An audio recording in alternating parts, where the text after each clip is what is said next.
Le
train-train qui s'organisait dans toutes les familles autour de moi ne me convenait pas.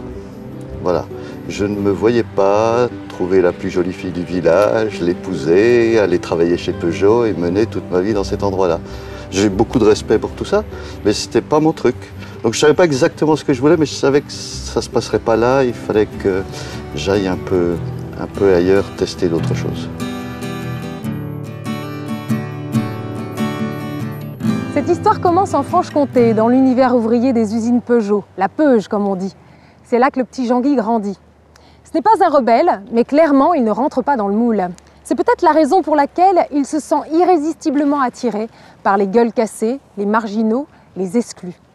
Il devient éducateur et travaille pendant de nombreuses années dans un centre d'hébergement et de réinsertion, jusqu'au jour où il est interpellé par le sort d'une partie de la population, les agriculteurs en difficulté. Nous sommes à la fin des années 80, début des années 90. C'est le moment où l'on découvre cette nouvelle forme de pauvreté qui fait des ravages. Et c'est lui, l'urbain, qui va décider de s'attaquer à cette question alarmante et qui va trouver une solution géniale, une solution totalement innovante, les jardins de Cocagne. Voici le portrait de Jean-Guy Hinquel, un héros imagine. C'est que le bonhomme, il suscite le respect. On ne voit pas pourquoi on lui dirait non. C'est vraiment quelqu'un que je suivrai jusqu'au bout. Franchement, c'est une personne tellement belle. C'est 4 étoiles, je veux dire, c'est formidable. Bon. Et puis on se laisse finalement entraîner par son dynamisme et puis la vie qu'il habite. Le feu sacré qui le motive, c'est qu'il a l'intelligence du cœur. Lui, c'est donner corps et âme à aider ses plus démunis. Concrètement, lui, il a mis les mains dans la terre et il a fabriqué une réponse. Faire le bien, c'est une chose, et bien le faire, c'est un vrai métier. C'est une énergie énorme. Ça fait avancer le monde, quoi. Merci pour l'insertion. Ce qu'il a créé, c'est magnifique. Et heureusement qu'il y a des gens comme ça. Voilà.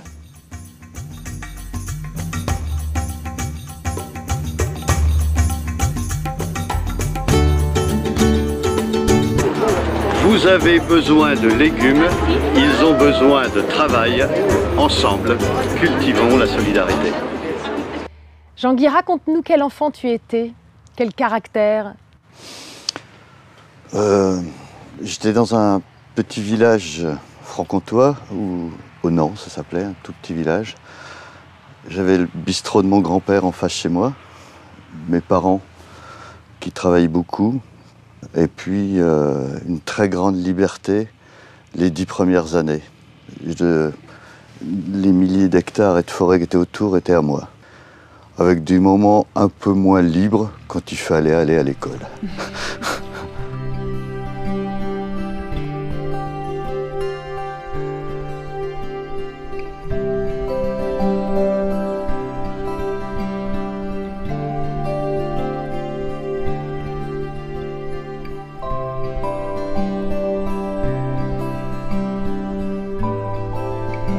On faisait un peu ce qu'on voulait, quoi. C'est-à-dire que bon, on allait à l'école à pied, on rentrait à l'école à pied, on faisait quelques petits détours, on allait jouer au foot dans le bas du village, on montait dans les bois, faire des cabanes. On rentrait surtout quand on entendait ma mère nous appeler, que ça faisait beaucoup de bruit, on se dit là, il est peut-être tard, on va peut-être y aller. Ma mère, à l'époque, travaillait à la poste, dans un endroit qui me fascinait, puisqu'on était au milieu des années 50. Comme on le voit dans les vieux films, c'est elle qui enlevait la touche là, pour brancher le 22 à Asnières. Les fameux standardistes Voilà. de l'époque. Voilà, mon père était maçon et puis après il a commencé à travailler chez Peugeot. Et ici c'était un peu la voie écrite, royale, c'est-à-dire qu'il n'y avait même pas à se poser forcément de questions sur notre avenir, on devait travailler chez Peugeot, quoi. Alors Jean-Guy, tu décides de devenir éducateur et tout d'abord, tu vas partir pour une année de travail, une première expérience de boulot. Et je crois que cette première expérience a été véritablement déterminante. Oui, donc on devait faire ce qu'on appelait un pré-stage, c'était une année d'embauche. Je me retrouve donc dans un IMP, on appelle ça, Institut médico-pédagogique, avec les terminologies de l'époque terribles qui accueillaient des débiles légers avec troubles associés. On avait un frère plus jeune qui est né handicapé, qui était trisomique. Quand on parle d'accepter la différence, c'est pas des mots, c'est qu'on est né dedans. Je connais Jean-Guy bientôt depuis 40 ans. On a fait les 3 ans d'école d'éducateur ensemble. On avait une volonté de vivre, d'apprendre, de comprendre, de changer le monde en fait. Besançon, c'était aussi LIP. Et donc les manifs, voilà, il y avait une activité très intense. On pouvait penser que nous étions des petits anards, mais pas du tout. On avait envie de croire que c'est cette croyance qui était notre moteur. T'étais hippie ? J'en avais quelques atours. Et il était comme les travailleurs sociaux de l'époque, c'est-à-dire cheveux longs, barbe longue. C'était pas un hippie, hein, mais c'était quelqu'un qui était un petit peu dans toute la mouvance qui courait autour de Kerouac, l'esprit du voyage, voilà, tout ce type de littérature. Et surtout, voilà, cette ouverture au monde. Quelqu'un qui n'était pas ranci, qui était plutôt pétillant, qui était curieux, qui avait un humour dingue. Alors ça y est, tu te formes véritablement à ce métier d'éducateur, ça dure 3 ans. C'est 3 ans de cours théoriques ponctués de stages et dont le dernier, le stage que l'on choisit, tu choisis de le faire dans un CHRS, un centre d'hébergement et de réinsertion. Et là, tu restes. Après avoir fait des enfants, des handicapés, des jeunes filles en voie de prostitution, des délinquants, je me retrouve dans ce centre d'hébergement et là, c'est des adultes. C'est un centre d'hébergement qui est très, très spécialisé à l'époque dans l'accueil de gens qui sortent de tôle. Les premières personnes que j'ai rencontrées là-bas dans début des années 70, il y avait encore des sorties de bagne. Des gens qui avaient fait l'île de Ré ou la Guyane, etc., etc. Et donc, en fait, ce milieu un peu adulte, clochard céleste, qui avait choisi leur mode de vie, qui avait un peu truandé la société, qui était passé par la casse-tôle, etc., ça me branchait bien. Les personnes que tu viens de décrire, c'est les personnes que tout le monde rejette, c'est les personnes avec qui personne n'a envie de vivre, et toi, tu as vraiment envie de vivre auprès d'eux, tu vois, c'est quand même curieux. Où est la morale dans tout ça en même temps ? Où est la morale ? Ouais. Parce que la morale, c'est de les rejeter. Moi, la morale, c'est effectivement de... Non, c'est des gens, quand on les connaît individuellement, qui sont assez fascinants. Ce que j'aimais bien chez Jean-Guy, c'était cette faculté qu'il avait de transformer un monsieur puant, parasé, déglingué, alcoolique, parce qu'ils étaient graves alcooliques, hein, les messieurs, en un personnage extrêmement romanesque, qui tout à coup prenait une dimension, oui, voilà, un peu romanesque, décalée, mais tout à coup, c'était pas un détritus. Quand tu deviens éducateur, on est aux environs de 1975-1976, quelque chose comme ça. On a les effets du premier choc pétrolier qui sont en train de se faire sentir. Et du coup, comment tu vois l'évolution de la population donc de ce centre d'hébergement? Si on a appelé les années 45-75 les 30 glorieuses, moi je qualifierais volontiers les 25 suivants de 25 miséreuses. On passe allègrement le million de chômeurs, ce qui était annoncé comme une catastrophe en France, ce qui allait amener une dangereuse révolution. On attaque le 2e million, on apprête le 3e million. On découvre d'énormes disparités sur le territoire. Mais ce qui nous intéresse plus particulièrement en Franche-Comté, c'est une clientèle qu'on n'avait pas vue venir, c'est des agriculteurs. Et des agriculteurs en difficulté. Leur ferme, elle tourne, mais qui sont tellement endettés que tout ce qu'ils peuvent gagner avec les bénéfices de leur travail suffit à peine à rembourser les emprunts qu'ils ont contractés. Et puis en même temps, c'est une agriculture qui doute. Les crises agricoles successives, la vache folle, le poulet à la dioxine, etc., le mouton à la tremblote, tout le monde commence à se poser beaucoup de questions sur ce qu'il consomme, sur ce qu'il mange. Donc ça, c'est des choses qui apparaissent. Donc tout ça se télescope dans nos petites têtes. L'insertion, les publics en difficulté, les agriculteurs, l'agriculture qui va pas bien. Et avec tout ça, il faut essayer de trouver une idée. Pendant 1 an et demi, véritablement, tu penses, tu as une réflexion poussée sur la situation, ça passe par 1000 idées, et puis finalement, le concept sort. On est là à voir des milliers d'agriculteurs qui se débattent dans des vrais problèmes de santé parce qu'ils sont obligés d'utiliser des produits chimiques, lesquels produits chimiques font du mal à la terre, font du mal à l'agriculteur et font du mal à ceux qui vont les consommer. D'un seul coup apparaît aussi l'élément, c'est évident, c'est de l'agriculture biologique qu'il faut faire.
C'était vraiment de faire de la mixité, c'est-à-dire on a des agriculteurs sur les sites, mais on a aussi des urbains qui ont besoin donc de se récupérer, on va dire, et qui vont apprendre le métier de la terre.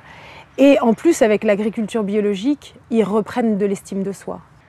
La mixité, c'est mon gros problème dans ce pays et dans l'insertion et dans la manière dont on traite tous les marginaux dans ce pays. Quand une femme a une difficulté, elle doit se traiter à cet endroit. Quand le monsieur a des difficultés, il va à tel endroit. Quand le handicapé a tel endroit, il doit aller à tel endroit. Selon qu'on a un jeune, on est à tel endroit. Selon qu'on a une personne âgée, on est à tel endroit. Et ça m'emmerde. Enfin, je trouve que c'est pas ça la vraie vie. La vraie vie, c'est de rassembler tout le monde. C'est des équipes mixtes d'hommes, de femmes, des qualifiés, des pas qualifiés, des ruraux, des urbains. Et quand c'est fait autour d'un travail qui est porteur de sens et très ancré sur son territoire, on s'aperçoit qu'effectivement, les gens reprennent beaucoup plus goût à la vie dans des endroits avec toute cette mixité que plutôt de traiter chaque catégorie un petit peu dans son coin. Et le cercle vertueux va jusqu'au bout de la chaîne, puisqu'il y a donc ce nouveau concept de la consommation engagée. Alors la consommation engagée, c'était effectivement le pari de ce début des années 90. C'était de se dire à un moment donné, est-ce qu'il y aura des consommateurs assez avisés pour accepter les règles du jeu qu'on leur propose? C'est qu'il faut qu'il y ait des clients. Et ce qui est formidable dans ce système, c'est que les clients sont des acteurs du projet. C'est-à-dire ce sont des familles qui s'engagent, qui sont des partenaires, ils les appellent des consommateurs, et qui acceptent d'ailleurs de payer une petite cotisation, en plus du panier, de 20 € par an, pour soutenir le réseau en tant que tel. Banco, vos paniers de légumes qui n'existent pas encore, qui devraient exister dans 2 mois, que vous nous demandez de payer d'avance et qu'on viendra chercher sans les choisir, ben nous on marche. Pour moi, il n'est pas question d'être consommatrice, mais consomme-actrice. Ce sont des légumes, entre guillemets, vivants, parce qu'on est également ce que l'on mange. Bien sûr que lorsqu'on va dans une grande surface, bien on prend, on met dans le chariot, on prend, on met dans le chariot, et puis c'est tout. Chacun avec son petit chariot. Au fond, c'est un peu à l'origine de la consommation responsable. Il y a des gens qui ne veulent pas consommer parce que le marketing les oblige à le faire, parce que dans les grandes surfaces, on voit des rayons à achalandés. Donc ils ont décidé de consommer bio, et donc ils s'adressent directement à des gens qui produisent bio. On arrive à l'aventure du tout premier jardin de Cocagne. Là encore, une belle aventure, ça n'a pas été si simple. Ben, ça n'a pas été si simple parce qu'on avait trouvé des terrains, ce qui était déjà pas simple, d'expliquer à des agriculteurs conventionnels de Franche-Comté, voilà l'idée, on va faire du social, on va faire du bio, enfin tout ce qui leur faisait peur. Il me parle de ce projet et je me dis, mais ça tient pas debout son histoire. On va pas faire travailler des clochards dans les champs. Ils sont pas paysans, ils vont pas aimer ça, c'est pas leur truc. Et puis cette histoire d'agriculture biologique, mais il y connaît rien. Moi, je suis arrivé ici avec mon bagage. J'avais quelques expériences agricoles et de fonctionnement, on va dire, en collectif dans l'agriculture. Ce qui m'effrayait un petit peu, c'était quand même le fait que ce n'était pas des permanents du tout. C'est-à-dire des personnes qui restaient 6 mois, 1 an, et hop, on recommençait. Et là, c'est vrai que je trouvais un peu l'idée limite réaliste, on va dire. Catherine et Didier, qui ont été ces 2 premiers maraîchers et maraîchères embauchés à Besançon, ont été déterminants, parce qu'eux, ils connaissaient le travail de la terre, ils étaient passionnés par ce projet, et ils me regardaient m'affoler à chercher de l'argent, du matériel, etc. Mais eux, ils étaient dans la grande quiétude. Ils savaient que s'ils plantaient des radis à tel moment, il y aurait des beaux radis à livrer quelques semaines plus tard.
On n'est pas les premiers à s'en rendre compte. Des psychiatres depuis un siècle savent très très bien que plutôt que de donner beaucoup de médicaments ou mettre des camisoles à des gens qui sont en difficulté ou qui ont même des problèmes psychiques ou psychiatriques, de cultiver un petit lopin de terre, ça a cette vertu, que ça restructure et que ça fait beaucoup de bien. Ça amène de la quiétude, ça répare le psychologique, ça répare le physique.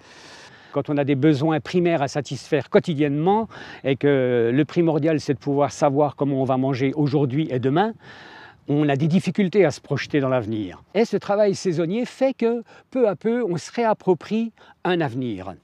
Remettre au travail des personnes qui ont été très éloignées de l'emploi, mais les remettre au travail d'une manière respectueuse, pas avec des coups de pied dans les fesses, mais justement dans un environnement qui est celui de la nature, des rythmes de la nature, de la patience de la nature, je pense que ça a un effet tout à fait bénéfique sur la psychologie des personnes et des groupes. La réconciliation avec soi-même, c'est déjà le premier travail à faire. avant d'avancer ailleurs, aussi bien au niveau social qu'au niveau emploi et tout ça. Reprendre confiance et se dire que on est capable de. Donc je me suis présenté ici au mois de juin 2004, mais physiquement je ne savais pas si j'étais prêt à l'emploi puisque ça faisait 8 ans que je ne travaillais pas.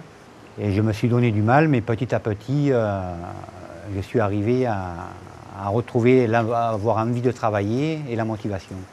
Mais au début, j'avais vraiment la peur au ventre. Quand je vous dis j'avais la peur au ventre, j'avais peur. J'avais la trouille de ne pas réussir, de dire j'ai jamais fait la culture, qu'est-ce qui va m'arriver? Est-ce que je vais tenir le coup? Est-ce qu'ils vont pouvoir me garder? Parce que j'avais vraiment pas la confiance en moi.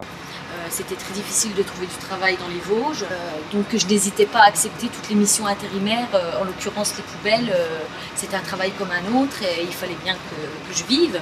Donc j'ai accepté ça, j'ai fait remplacement factrice, mais c'était que des CDD. Bon, j'ai été licenciée, avant j'étais en CDI. Après j'ai fait que les petits CDD. Mais bon, CDD sur CDD, il n'y a rien eu de plus. Hein. Je suis arrivée ici parce que ça faisait 3 ans que j'étais sans emploi, je m'occupais de mon fils. Et il faut dire aussi qu'en ce moment, le travail, ça court pas partout. Donc plus de travail. Pas de travail, pas d'argent. Nous, on est un tremplin. Les gens, ils ont une histoire avant, ils en auront une histoire après. Donc nous, notre responsabilité, mais vraiment, c'est ça les chantiers d'insertion. Notre responsabilité, c'est de leur donner les meilleurs outils pour qu'ils puissent, eux, construire leur devenir.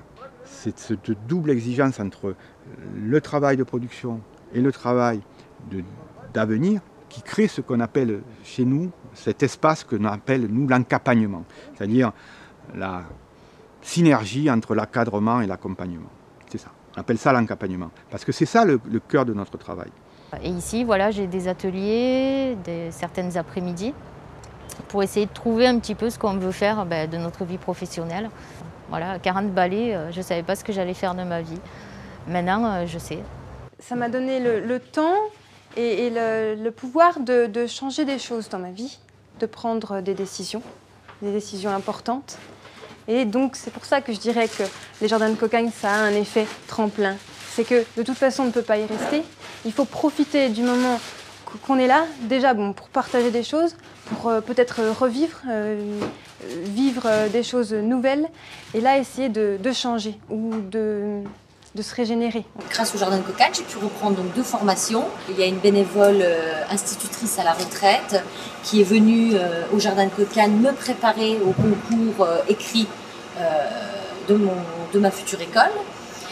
Une fois l'écrit en poche, ils ont fait venir une coach pour me préparer à l'oral de ce concours. Donc j'ai réussi et voyant que j'étais quelqu'un un peu nerveuse, on m'a également donné des cours de relaxation, toujours avec un bénévole. Donc j'ai été complètement encadrée. Je voulais rester ici parce que pour moi c'était comme la seconde roue de la charrette, quoi. Ça m'a beaucoup aidé, hein. Et physiquement et mentalement surtout. Les jardins de Cocagne, c'est l'opposé total du métier que je faisais avant. J'étais donc en usine, à faire du travail à la chaîne, donc j'étais enfermée, pas de lumière naturelle, du bruit, beaucoup de bruit, et puis la cadence à adopter en usine, quoi. Alors que là, voilà, moi ce que j'aime beaucoup dans ce travail, c'est justement le fait d'être à l'air libre, d'entendre les oiseaux, d'avoir la lumière naturelle, d'être dehors, et puis les légumes, la terre, tout ça, j'aime bien, ça change totalement. Alors ici, donc, à les jardins de Cocagne, on nous explique, on nous montre. Il y a le geste, on va nous montrer comment planter, comment semer, on va nous montrer comment cueillir. Et puis après, on le fait, hein, on arrive à le faire tout seul. Et on a le droit de se tromper. La connaissance entre nous, chacun vient avec ses petites connaissances. Alors on se partage énormément les connaissances et notre instruction. Alors, on n'a pas toujours raison, mais on n'a pas toujours tort non plus. Et une fois qu'on a écouté ces gens-là et qu'on les a vus vivre et qu'on a décelé chez eux des richesses qu'on ne pouvait pas voir au premier abord, eh bien d'un seul coup, ce qu'on a cru apporter aux gens, finalement, c'est eux qui nous l'ont donné. Je trouve que chaque personne portent en elles une forme de soleil. La vie est magnifique, même quand il y a du Mistral. Aujourd'hui, je suis salariée, j'exerce le métier de travailleuse familiale et ma vie a complètement changé. Beaucoup d'espoir, ça m'a redonné le baume au cœur et un grand sourire. Au moins, je suis fière de travailler et je sais pourquoi je travaille. Je suis fier de mon travail. Ah, je suis très fier de mon travail.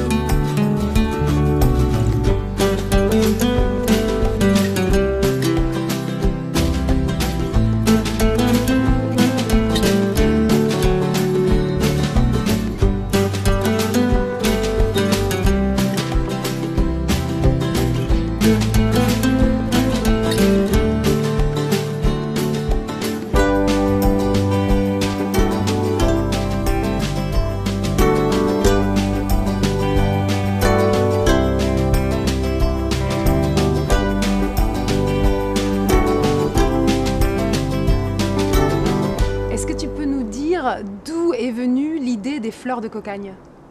Les supports d'insertion qui sont plus en direction des femmes ne sont pas toujours vécus comme très valorisants par ces personnes. Je pense bien entendu au ménage ou au repassage. Voilà. Donc il y a un déficit. Et nous on s'est dit qu'est-ce qu'il peut y avoir dans notre cœur, notre support premier qui est l'agriculture, qui pourrait être valorisant. Eh bien on a pensé aux fleurs pour les dames. Voilà. Les fleurs, ça amène la beauté de la vie. C'est quelque chose d'inutile, mais à la fois tellement nécessaire pour pouvoir avancer, pour être optimiste, parce qu'il y a des belles choses dans la vie aussi, même si on vit des choses difficiles. Voilà. Je me sens presque comme une artiste.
Est-ce que tu peux me donner les chiffres du succès?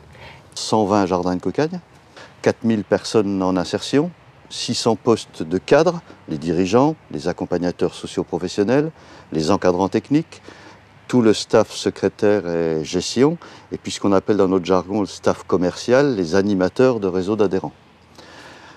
Là-dessus, c'est aussi des associations qui sont créées à chaque fois sur les territoires. Et une association, elle fonctionne avec des bénévoles. Il y a aussi 1200 bénévoles. Et puis enfin, ces adhérents consommateurs, il y a un peu plus de 20 000 familles qui consomment chaque semaine des paniers qui viennent de ces 120 jardins de cocagne.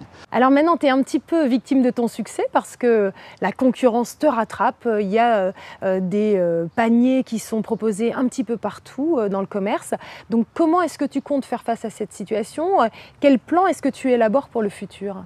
Et si on essaie d'imaginer les 20 ans qui viennent, le monde, une fois de plus, bouge, change. Les formes de pauvreté évoluent. La commercialisation, tout le monde fait des paniers de légumes. La grande distrib fait des paniers de légumes. Nos amis des AMAP et des agriculteurs font des paniers de légumes.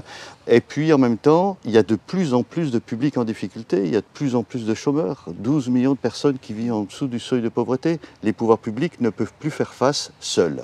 Le plan d'action qu'on a essayé de mettre en place, c'est de penser à travers un rapprochement important avec le monde de l'entreprise.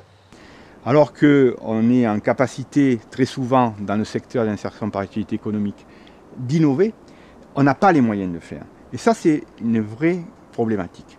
Pour ça aussi que on essaye de trouver, à la fois par conviction et par nécessité, des nouvelles alliances. Et avec ceux qui peuvent nous aider et qui ont envie de le faire.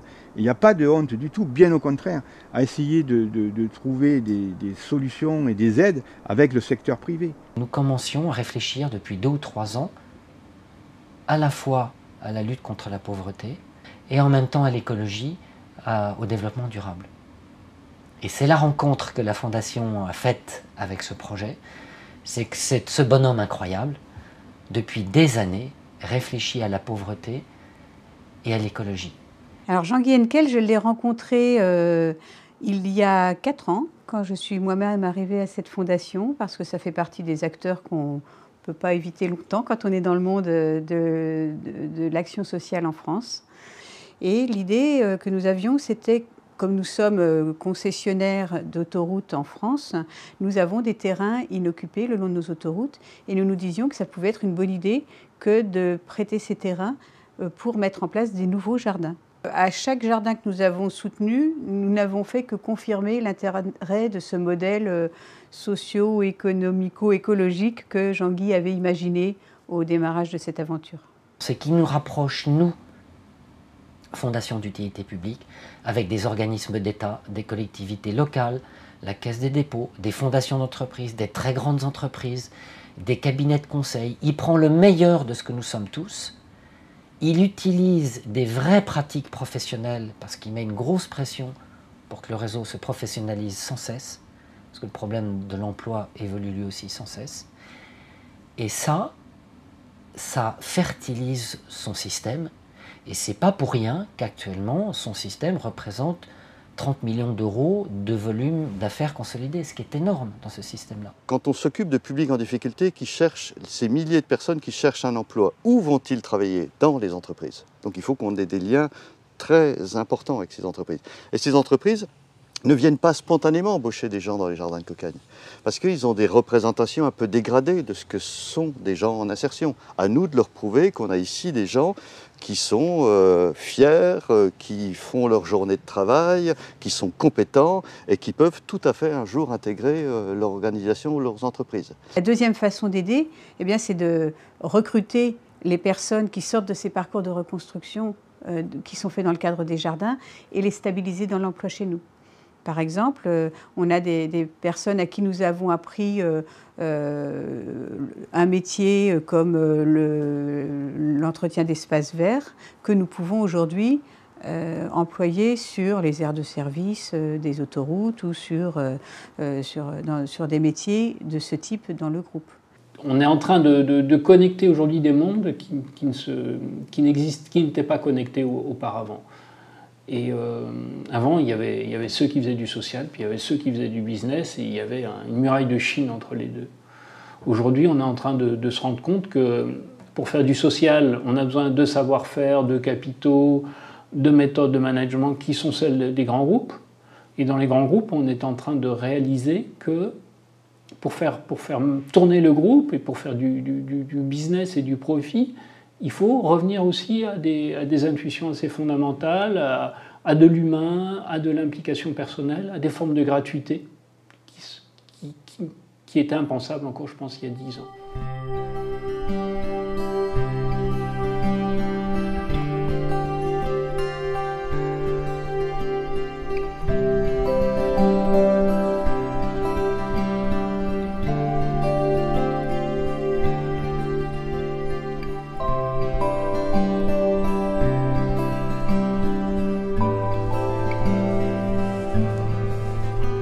Tu m'expliques où est-ce qu'on est, qu'est-ce qu'on fait là.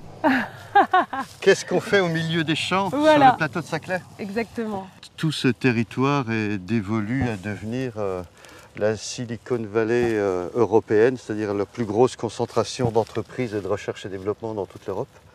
Il y a les grandes écoles qui sont déjà... Les grandes écoles, Polytechnique, HEC qui est pas loin, le CEA, Danone, des tas d'entreprises qui sont déjà en place et bien d'autres qui vont les rejoindre. Et ces gens-là pensent, ils préparent l'avenir. Et pour préparer l'avenir, ils le basent essentiellement sur de la recherche technologique. Et notre modeste présence veut simplement montrer que l'avenir, il est aussi constitué de liens sociaux et d'écologie. Et donc là, c'est la rencontre de ces bénédictines qui n'exploitent plus cette ferme depuis une dizaine d'années, qui n'ont pas pour autant envie de laisser ces locaux à n'importe quel projet. Nous, on avait une attente, lui, il avait un projet, et on s'est reconnus sur des valeurs humaines, de donner à des personnes un lieu de vie qui soit vraiment un lieu de vie, avec un grand V. C'est une communauté bénédictine cloîtrée, donc c'est une clôture. La clôture, c'est physique, ça veut dire qu'il y a une barrière physique et personne, normalement, n'a le droit de rentrer à l'intérieur de la clôture parce que c'est fermé. Or, Jean-Guy, c'est comme s'il avait sauté par-dessus la barrière, il a été d'emblée accepté par la communauté. Et ça c'est lui, hein, c'est lui, il a cette qualité-là. On a commencé avec M. Jean-Guy Henkel, qui est venu nous demander 5 hectares. De 5 hectares, M. Henkel a demandé le tout. Alors 18 hectares dans un cadre agricole conventionnel, c'est pas grand-chose, puisqu'on a des exploitations aujourd'hui de plusieurs centaines d'hectares très régulièrement dans le pays. En matière de maraîchage, faire 18 hectares autour d'une seule production, ou 2 ou 3 productions, n'aurait rien d'exceptionnel. Mais faire 18 hectares, faire tourner sur ces 18 hectares 70 légumes différents, été comme hiver, pour en avoir pendant 50 semaines par an, à mettre 4 ou 5 dans 500-600 paniers d'adhérents consommateurs de la région Île-de-France, là c'est un tour de force exceptionnel dont personne ne sait véritablement encore comment il faut le faire. Donc ce lieu va servir aussi de recherche et développement à ces futurs jardins de cocagne qu'il faudra qu'ils produisent plus gros. Alors le projet de Vaux-Allan, c'est vraiment un tournant pour l'association. D'un point de vue opérationnel, apprendre à produire de l'agriculture biologique, naturelle, à grande échelle. Ça ne s'est jamais fait en France. Donc, c'est déjà pilote. Ensuite, le réseau était accueilli dans des locaux très exigus à Paris. Et là, le projet leur permet d'avoir un centre dans lequel vraiment ils vont pouvoir faire vivre le réseau pour le développer, pour le structurer, pour diffuser des nouvelles pratiques et construire un centre de formation nationale, recevoir plus de 200 personnes pour des formations. Ça, c'est absolument capital. Le projet, vu d'un côté professionnel, il est crédible parce qu'ils ont déjà fait, il est fiable, il est très bien monté, il est bien décrit, il a été évalué par des cabinets extérieurs. La seule chose qui manque, ce sont les pépettes et il a besoin d'être sécurisé financièrement. Tout le monde grandit dans cette affaire, dans cette histoire. Quand c'est comme ça, tout le monde grandit dans sa propre humanité, dans son propre chemin de vie. Et là, c'est vraiment la vie qui circule, quoi. Il y a une phrase d'Edgar Morin là-dessus, disant le pire est malheureusement probable, mais le meilleur est encore toujours possible. Jean-Guy Henkel, tu es un héros, imagine, et c'est un honneur de te connaître. Merci. De rien. It's a wrap. C'était la plus facile, celle-là. À mon avis.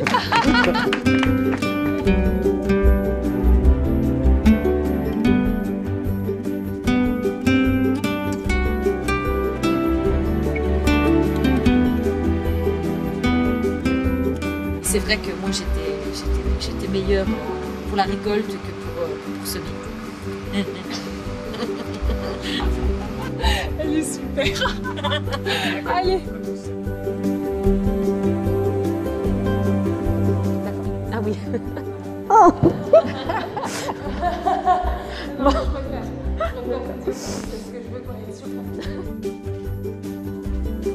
Mais il vous a charmé, mes sœurs. Mais oui, tout à fait, tout à fait, tout à fait. Mais oui, il nous charme.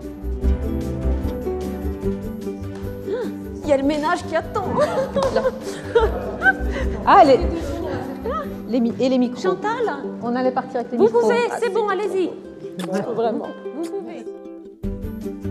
Bon, mon plus beau lapsus, c'est tout de même solitaire au lieu de solidaire. Ah, c'est extraordinaire ça. Ben oui.